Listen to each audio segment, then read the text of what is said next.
Hey warriors, something changes inside you when you realize you're living below your potential. It's not loud, it's quiet, like a door slowly closing in another room. You feel it at night when everything is silent and one question whispers in your mind. Am I building something that will outlast me? Marcus Aurelius once wrote, "When you arise in the morning, remember what a privilege it is to be alive, to breathe, to think, to enjoy, to love." But he also knew something deeper, that privilege without purpose becomes a prison. You weren't born just to exist. You were born to leave a mark, something that lasts beyond your years. Think about the bristlecone pine, a tree that grows in the harshest places, high mountains, cold winds, rocky soil. Other trees grow fast in comfort, but the bristlecone endures for over 5,000 years. Why? Because the struggle makes it stronger. Its wood becomes dense, unbreakable. Even after it dies, it still stands tall for thousands of years, a symbol of endurance. That's what your life feels like right now. You're being shaped by pressure that feels unbearable. You're unseen, unheard, unrecognized. You're building something in silence, and the silence keeps asking, does this even matter? But maybe this season, this quiet, heavy moment, is exactly where your legacy is being built. Maybe invisibility isn't a punishment, it's preparation. Maybe you're not falling behind, you're being refined into something unbreakable. Living a life that matters has nothing to do with attention. It's about integrity. It's not about who sees you. It's about what remains when you're gone. Not the noise you make, but the truth you live. And truth doesn't need an audience. It just needs your courage. These next 7 truths won't give you comfort. They'll give you clarity. They'll strip away the lies you've believed about what makes life meaningful. They'll challenge you to stop measuring yourself by the wrong standards. Each truth connects to the next. Miss one, and you'll miss the full picture. Rush through them, and you'll miss the transformation they bring. This isn't just motivation that fades tomorrow. These are truths that will reshape how you see your pain, your growth, and your purpose. They've carried people from obscurity to greatness, not because life got easier, but because they became unbreakable. Drop this powerful affirmation in the comments section below and let the world know you're done playing small. I matter now. Truth 1. Your worth is not determined by who shows up. Your value isn't up for debate. It's not decided by who stays or who leaves. It's not a vote. It's not a number. And it's definitely not measured by how many people see your worth. This truth hurts because we're wired for connection. And when people disappear, it feels like proof that we don't matter. But Epictetus said, if you want to improve, be content to be thought foolish and stupid. He knew something simple. The crowd's opinion is the most unreliable compass for a meaningful life. People usually celebrate what's familiar, not what challenges them to grow. Right now, maybe you're keeping score, counting unanswered messages, empty chairs, silent rooms. You feel like you're giving everything and getting nothing back. But you're using the wrong math. Think about Emily Dickinson. She wrote nearly 1,800 poems, mostly alone, in her room. During her life, she published fewer than 12. The world ignored her. She died unknown. Yet today, her words move millions. Her silence didn't mean her work lacked value. It meant her time hadn't come yet. The same with Vincent van Gogh. He sold only 1 painting while he was alive. He died believing he was a failure. But today, his art hangs in museums around the world, worth hundreds of millions. Time didn't make his work valuable. It simply revealed the truth that was already there. History repeats this pattern. Gregor Mendel discovered genetics. ignored for 35 years, Alfred Wegener proposed continental drift, mocked until after his death. Their ideas weren't wrong. The audience was just late. Even the moon rises every night, perfectly on time. It lights the sky, moves the tides, keeps balance on Earth. It does all this whether anyone notices or not. Its value doesn't depend on attention. It depends on purpose. That's your mission too. Not to perform for approval, but to honor the work you were born to do. The effort matters because you showed up, not because someone clapped. Real growth often happens in solitude. Innovation needs focus. Healing needs quiet. Transformation needs privacy. You can't evolve while performing for an audience. People get uncomfortable when you outgrow the version of yourself they're used to. Your growth reminds them of their stagnation. Your courage reflects their fear. They're not rejecting you. They're protecting themselves from what your change reveals. Your worth was set long before anyone showed up to notice. It's not earned through applause. It's not proven through validation. It simply is. So, remember this. The empty room isn't rejection. It's clarity. It's space for you to focus, build, and prepare. It's protection from noise that would water down your vision. You're not behind. You're just early to your calling. Early to the life others will one day pretend they always believed you could live. But they didn't need to believe. Because this was never about their belief. It was always about yours. Take a moment right now and write this declaration in the comments. I validate myself. Truth 2. The struggle you're hiding is the strength you're building. There's a weight you carry that doesn't have a name. A silent battle no one sees. You fight it every day, and sometimes pretending you're okay is harder than the fight itself. Seneca said, "A gem cannot be polished without friction, nor a man perfected without trials." He understood something most forget. Your struggle isn't stopping your story, it's writing it. The pressure that's crushing you isn't destroying you, it's shaping you. You're tired, not just physically, tired in your soul, tired of being strong, tired of pretending you're fine when you're breaking inside. You're fighting battles no one knows about. Money, health, fear, doubt. And yet, every morning, you still get up. That's strength. No one sees your 3 a.m. breakdowns. No one gives awards for surviving another day. But survival is a skill, and you're mastering it. In metallurgy, there's something called work hardening. When metal is bent, hammered, and stretched, it doesn't become weaker. It becomes stronger. The stress rearranges its structure until it can't break easily anymore. That's what's happening to you. Every hit, every setback, every disappointment, it's making you unbreakable. Look at Admiral James Stockdale. He spent 7 years as a prisoner of war in Vietnam, tortured, isolated, humiliated.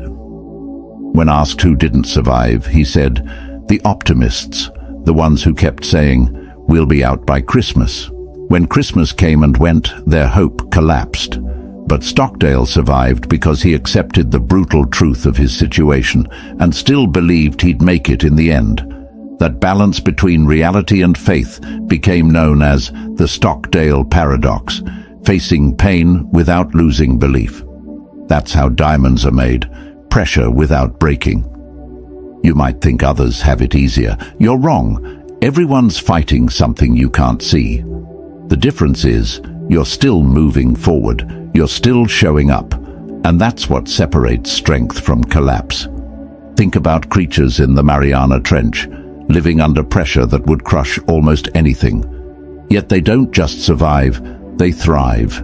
They've adapted to pressure so extreme, they can't live in shallow water anymore.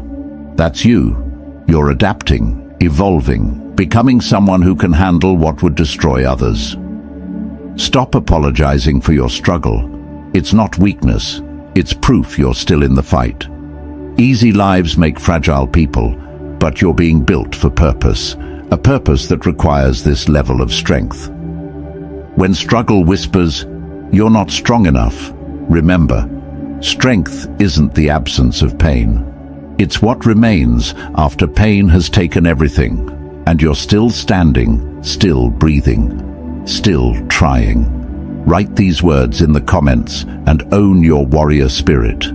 I am unbreakable. Truth 3.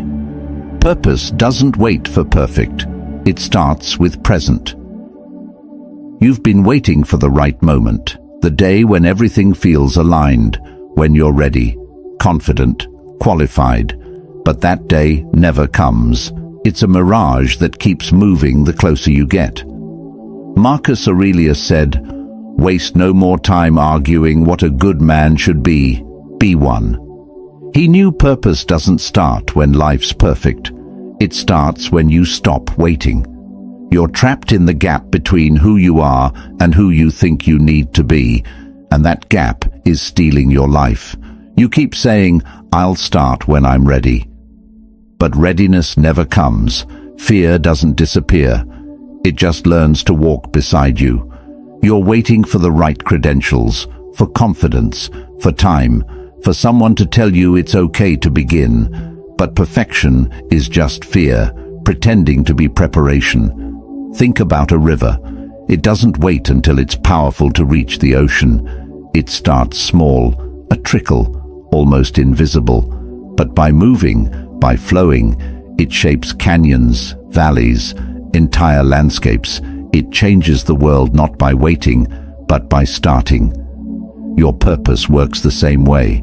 It begins with showing up, even when you feel unsure, even when it's messy, even when it's scary. Someone out there needs what you have right now, your story, your voice, your kindness, your experience, not later, now. But you're holding back, thinking it's not good enough. Enough compared to what? To who? Perfection doesn't change lives, presence does. Look at Johann Sebastian Bach. He wrote a new cantata every single week for church. No waiting for inspiration, no chasing perfection, just showing up, and those pieces became masterpieces. Dave Thomas, founder of Wendy's, was a high school dropout. He didn't wait to feel qualified.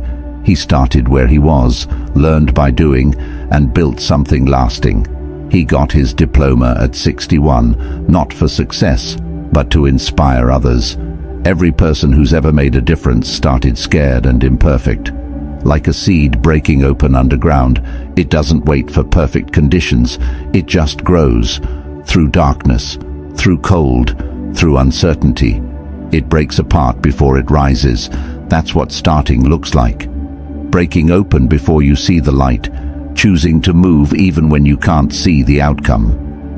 Stop waiting for the perfect version of yourself. That version can't act yet. Only this one can. The imperfect one reading these words right now. Purpose isn't a reward for being flawless. It's the decision to show up again and again with what you have, where you are, as you are. The world doesn't need your perfection, it needs your presence. If you're ready to step into your purpose right now, imperfect and uncertain but willing, then declare it to the world. I start today. Truth 4. The people who don't understand your journey aren't meant to walk it with you. Here's a truth that quietly breaks your heart. You're outgrowing people you once thought were permanent, and it feels like betrayal. But it's not. You're just changing. You're moving. You're no longer willing to stay in spaces that feel too small. Epictetus said, "Don't explain your philosophy, embody it." He understood that the people who need you to explain your growth are the same ones who benefit from you staying small. They don't need clarity. They need you to stay familiar, comfortable, and predictable. You've been trying to bring everyone along, explaining your vision to people who aren't even looking in your direction, defending your dreams to people who've settled, seeking support from people who feel threatened by your growth. And every time you explain, you feel more drained, because they're not asking for understanding, they're asking you not to change. It's not weakness, it's exhaustion from trying to do the impossible. You're speaking a language they've never learned, describing colors to people who've only ever seen black and white. In nature, snakes and insects shed their old skin to grow. It's called molting. It's painful. They rub against rocks and branches, blind and vulnerable, just to break free. Not because they want to, but because if they don't, they'll die in that old skin. That's where you are now, shedding the version of you that can't grow any further. Some people you love are part of that old skin. They're not bad. They're just not built for where you're going. They can't follow because they refuse to shed their own comfort, and you can't stay because staying means dying to your potential.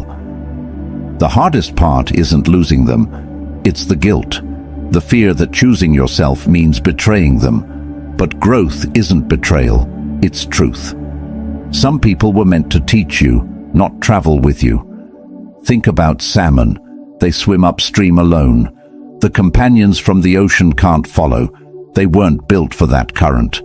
The salmon doesn't stop to explain or apologize. It just follows the call within. It's the same for astronauts. Not everyone can join their mission. The training is too hard, the environment too demanding. Their families watch from the ground and cheer. They don't ask them to stay, because love understands distance when purpose calls. You'll sit in rooms you once belonged to and feel like a stranger. You'll speak truths others can't hear, and it will hurt. But that pain is proof of transformation. Above a certain height, climbers enter what's called the death zone. The air is too thin. Even the strongest must climb alone. Helping someone else could kill both. That's how it feels when you're growing. You're reaching altitudes where some people can't breathe. It's not about their worth. It's about their capacity. So, stop shrinking yourself to stay small. Stop explaining to those who've chosen not to understand. Stop feeling guilty for becoming who you were always meant to be. The right people will find you, not because you convinced them, but because your truth will match their frequency. They'll just fit, effortlessly. You don't owe anyone access to a version of you that no longer exists. You don't owe anyone your smallness just to make them comfortable. Release them with peace. Thank them for their part in your story. They were meant for a chapter, not the whole book. And that's okay. Walk forward knowing everyone meant for your next chapter will appear, and you won't have to beg them to turn the page.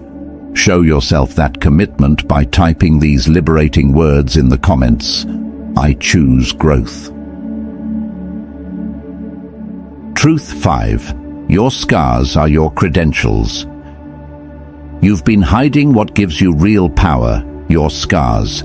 You've been covering your wounds, apologizing for your pain, pretending it didn't happen. But those scars don't disqualify you, they qualify you. Marcus Aurelius said, "The obstacle is the way." Your pain isn't blocking your path, it's shaping it. Your scars are the proof that you've survived what others are still fighting. You think you need to be fully healed before you can help anyone. You think you must be perfect before you can teach. That's a lie. The world doesn't need polished perfection. It needs real proof. The world needs someone who says, I bled here, I broke here, but I survived. And so can you. A lighthouse isn't built in calm seas. It's built on rocks, in dangerous places. It stands through storms because it knows how to endure them. That's you. You're not speaking from safety. You're speaking from survival. That's what makes your voice powerful. In Japan, there's an art called kintsugi, broken pottery repaired with gold. The cracks aren't hidden, they're highlighted, because what was once broken becomes the most beautiful part. Your scars are your gold lines, proof of your transformation. Even your body works this way. When it survives a disease, it becomes stronger, immune. Your mind works the same. Every heartbreak, betrayal, or loss gave you wisdom others can't fake. The deepest healers are those who've been hurt the most. Recovering addicts help best because they know the pain, they've lived it. That's credibility you can't buy. Someone right now needs to see your scars. They're standing in the same darkness, wondering if they can make it. When they see you, still standing, still breathing, they'll believe they can too. Your scars make you powerful. They make you dangerous to shame, to fear, to doubt, because you've faced hell and came back stronger. So, stop hiding. Own your story. Your scars are not your weakness. They are your credentials. They prove that what tried to destroy you only made you unstoppable. Write it boldly in the comments section. My scars are my strength. Truth. 6. Mattering means making choices that your future self will thank you for. Every single day you're in a negotiation with two versions of yourself. The one who wants comfort now and the one who wants a life that matters later. One of them will win, and whichever one wins today will shape who you become tomorrow. Seneca warned, "It is not that we have a short time to live, but that we waste a lot of it." He was right. You don't lack time. You lack commitment to spending it on things that actually build the life you claim you want. Time isn't the problem.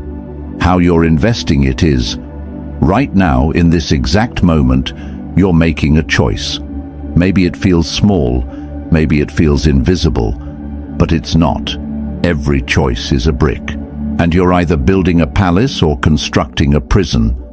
The structure you're creating reveals itself slowly, one decision at a time, until one day you wake up and realize you're living in exactly what you built. You say you want financial freedom, but you're spending money on temporary satisfaction. You say you want better health, but you're choosing convenience over vitality. You say you want meaningful work, but you're not investing in developing your skills. The gap between what you say you want and what you're actually building is where your life is disappearing. Here's what nobody tells you about discipline. It's not about being hard on yourself. It's about being kind to your future. Every difficult choice you make today is a gift you're giving to the person you're becoming. Every time you choose growth over comfort, you're saying, "Future me, I see you, and I'm fighting for you right now." There's a principle in behavioral psychology called temporal discounting. It describes our tendency to choose smaller, immediate rewards over larger, delayed ones. We pick comfort today over growth tomorrow. We choose easy now over meaningful later. We sacrifice the future on the altar of the present, then wonder why our lives never change. This isn't a character flaw, it's human wiring. But understanding it doesn't mean surrendering to it. Every choice is a vote for the person you're becoming, a vote for the life you're creating. The question isn't, what do I want right now? The real question is, who do I want to be? And every yes to the easy thing is a no to the important thing. Think about a farmer planting seed. The ground is hard, the work is exhausting, the results are completely invisible. For weeks, sometimes months, there's nothing to show for the effort, just dirt, just faith, just the choice to keep planting even when nothing appears to be growing. Anyone can look at that field and see nothing, but the farmer sees differently. The farmer understands something about compound growth that impatient people never learn. The farmer doesn't plant corn and check the next day for stalks, doesn't water on Monday and expect harvest on Tuesday. The farmer understands that small, consistent actions, repeated over time, create results that seem miraculous to those who don't understand the process. The magic isn't in any single day, it's in the accumulation. Your life operates on the same principle. The workout today doesn't give you the body you want, but the workout today, repeated consistently for 100 days, transforms you completely. The hour of practice tonight doesn't make you an expert, but that hour, multiplied by months and years, makes you formidable.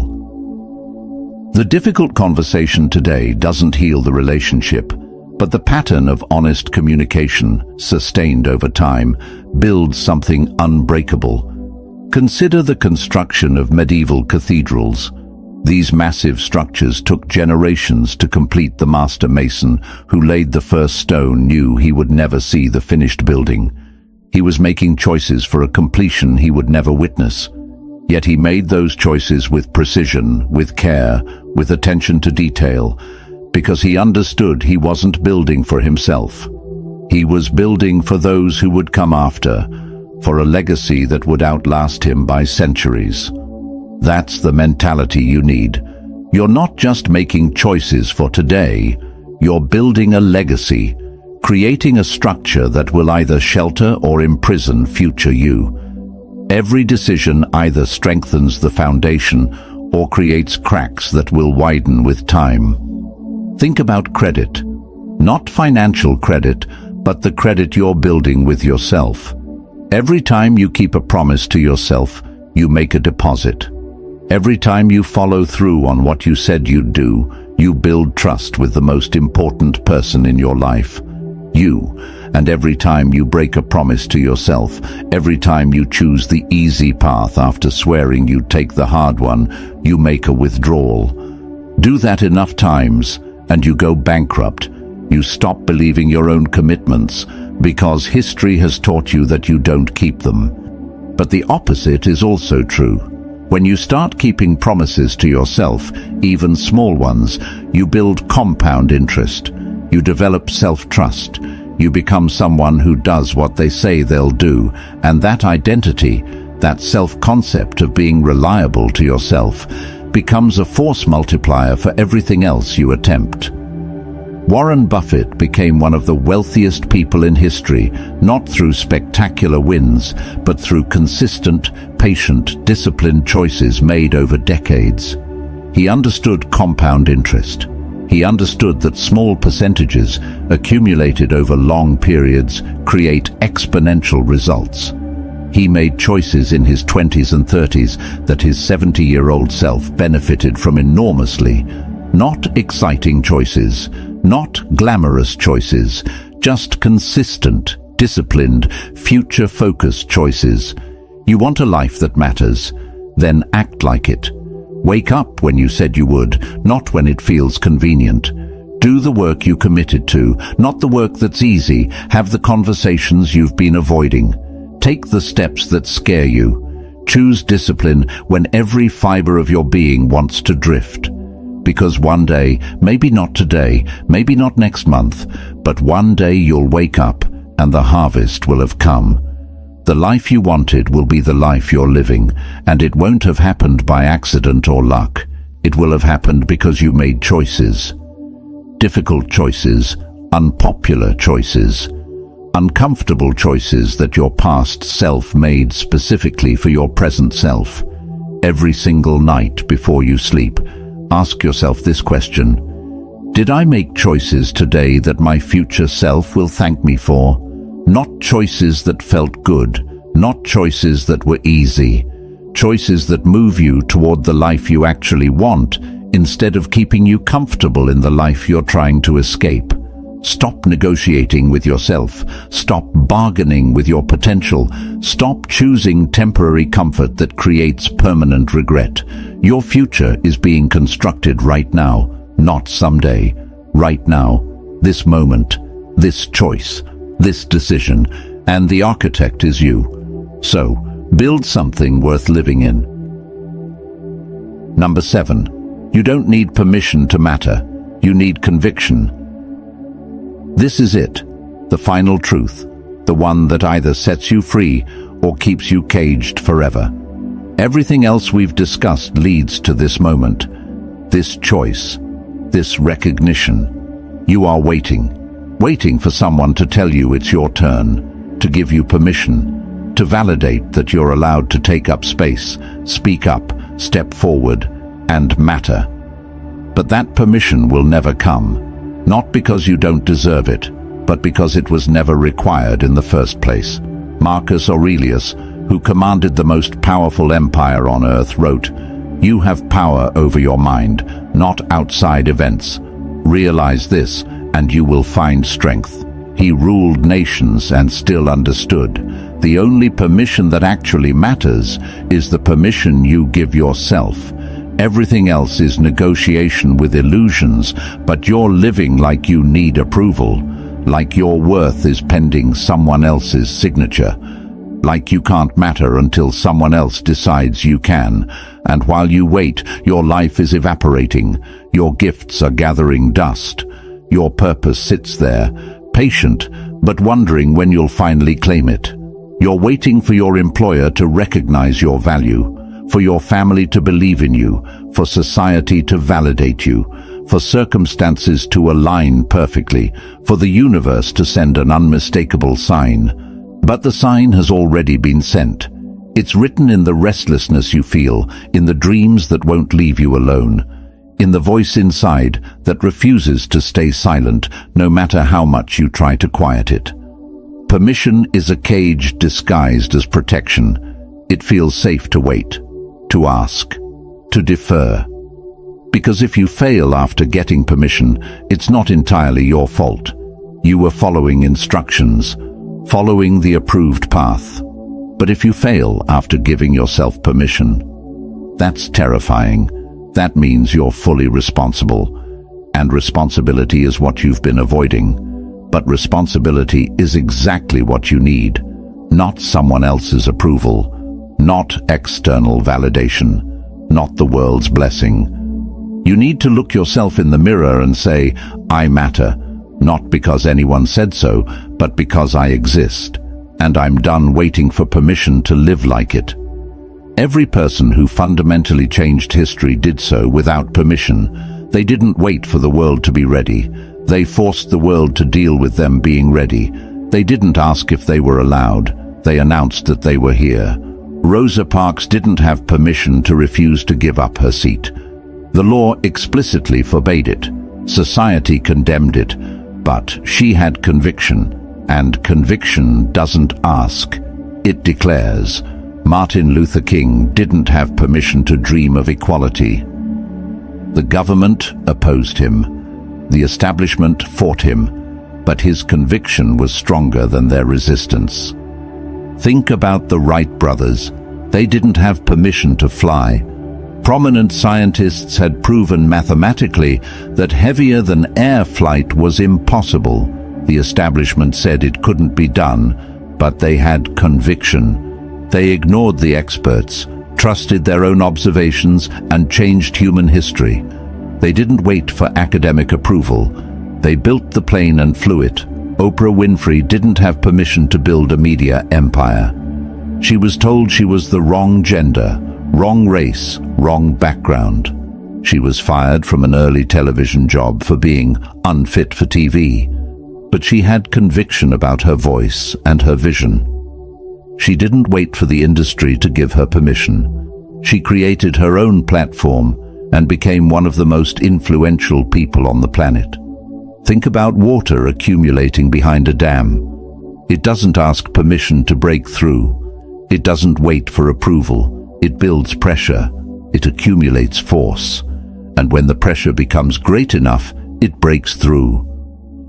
Not because anyone said it could, but because the force of what it had become made breakthrough inevitable. That's conviction. That's the energy you need to cultivate. Not arrogance, not entitlement, but the unshakable knowing that you were placed here for a reason, that your voice matters, that your life has weight, that your existence is not an accident, but an assignment you've spent too long in the waiting room of your own life, watching others get called, watching others step forward, wondering when it'll be your turn, believing there's some cosmic order, some invisible list where your name will eventually appear. But there is no waiting room. There never was. That was just fear convincing you to stay seated while life happened around you. The door has always been open. The stage has always been available. The only thing keeping you in the audience is the belief that you need permission to step onto it.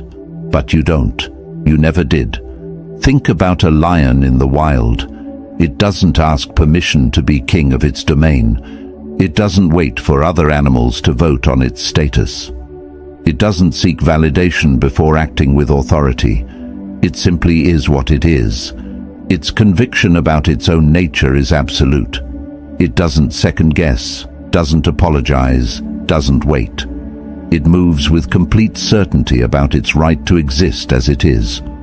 You were designed with the same inherent authority, not over others, but over your own life, your own choices, your own path. You have absolute dominion over who you become and what you create with your time here. No one can give you that authority because no one can take it away. It's inherent to your existence. So, I'm not asking if you're ready. I'm telling you something you already know but have been afraid to acknowledge. You were born ready. You've been ready. The world has been waiting for you to realize what's always been true. That you don't need anyone's permission to be who you already are. Stop waiting. Stop asking. Stop looking for validation from people who are waiting for the same thing. Stop performing the ritual of seeking approval when you already possess everything you need. Stand in your conviction, not loudly necessarily, not aggressively, but firmly, unshakably. With the quiet certainty of someone who knows their worth isn't up for debate. Claim your space. Own your voice. Live like someone who knows, beyond any doubt, that their life matters. Not because it's been proven or validated or approved, but because mattering isn't something you earn, it's something you are. Drop this powerful declaration in the comments right now. I am done waiting. 7 truths, not theories, not motivational concepts, but tested principles that have carried people from obscurity to undeniable impact, from invisible to essential, from waiting to becoming. You don't need everyone's belief. You don't need perfect timing. You don't need to wait until you're healed or ready or qualified. You need conviction. You need commitment. You need to start honoring the call inside that refuses to stay silent. Epictetus said it clearly. First say to yourself what you would be, and then do what you have to do. That's the entire equation. Decide who you are, then live accordingly. No more complicated than that. No more difficult than choosing yourself repeatedly until it becomes your nature. The world doesn't need more people waiting for permission. It needs people with the courage to matter, starting now. Starting where you are, starting with what you have. Not someday when conditions improve. Today, this moment, this choice. Every single day presents the same decision. Stay small or step forward. Hide or be seen. Wait or begin. And every choice compounds. Every decision either builds the life you want or reinforces the life you're trying to escape. There is no neutral. Every moment is either progress or regression. 6 months from now, you'll be somewhere. The only question is where. Will you be having the same conversations with yourself, making the same excuses, living in the same patterns? Or will you have moved, grown, transformed into someone who barely remembers what it felt like to live small? Your worth isn't determined by who shows up. Your struggles are building your strength. Your purpose doesn't wait for perfect. Some people aren't meant for your journey. Your scars are your credentials. Every choice matters, and you don't need permission. Now you know. The question is, what will you do with what you know? Before you go, type these 4 powerful words in the comments and let them be your battle cry moving forward. My life matters now.